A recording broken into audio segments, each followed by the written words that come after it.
Мы прибыли в старую часть города Кизлева, ныне Евпатории, где сохранились ворота Олдо-Базар-Кампусу, разместился этнокомплекс Пиваль. Непосредственно в этом городе во времена Крымского ханства большая часть населения были нугаи. Нугай — это само название нагайцев. Таких же нагайцев, как живут в КЧР, в Ставропольском крае, Дагестане и в других уголках нашей необъятной родины.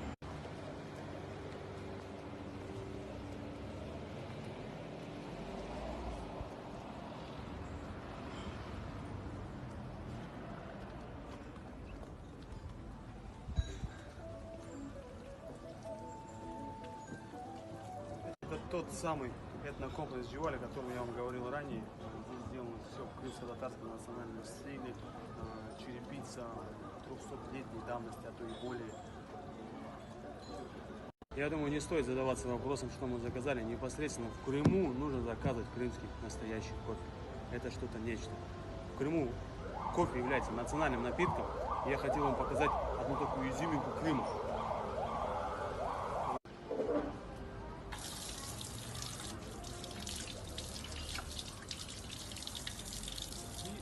Есть сухие чистые полотенца, которыми я не буду пользоваться, потому что у меня были руки чистые. Я вам хочу показать, их помыл. Здесь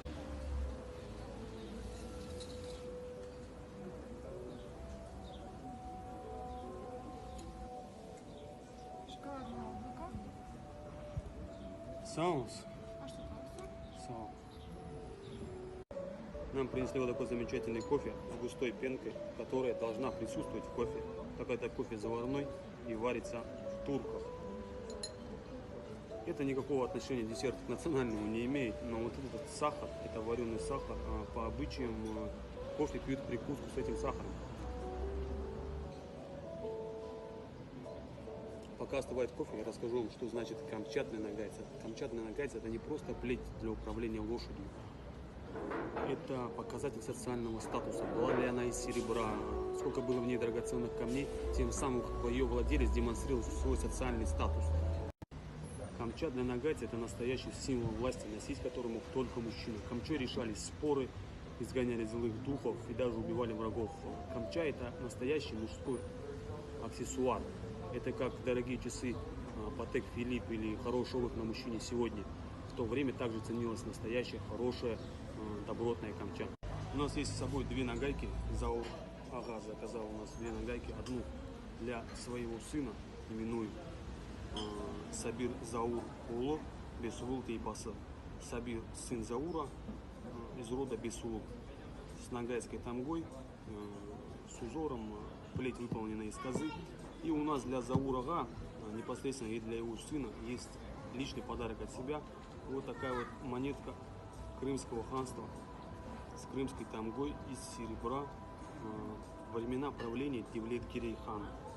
Это тот самый легендарный хан, который жег Москву. Мы сделали здесь потайной кармашек, и вот таким образом мы ее сюда отпустим. Также Заур Ага решил обрадовать своего дядю таким же подарком, как нагайка. Дядя его зовут Султанбек, также есть его имя Султанбек.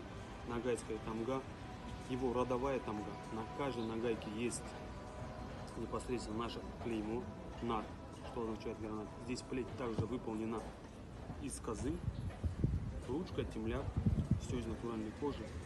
А Султанбек Ага мы подарим монетку правления времен Сахиб-Гирая. Сахиб-Гирай хана. Тоже также из серебра сделали такой же кармашек, также она здесь будет. Они, впрочем, настоящие рабочие нагайки, но они берут их для сувенира, как я понял. Ну а там им всегда можно будет воспользоваться, если будет такая вот возможность у наших друзей, у моих братьев с нагайского народа. Поэтому по всем вопросам можете обращаться, всем поможем, всем подскажем.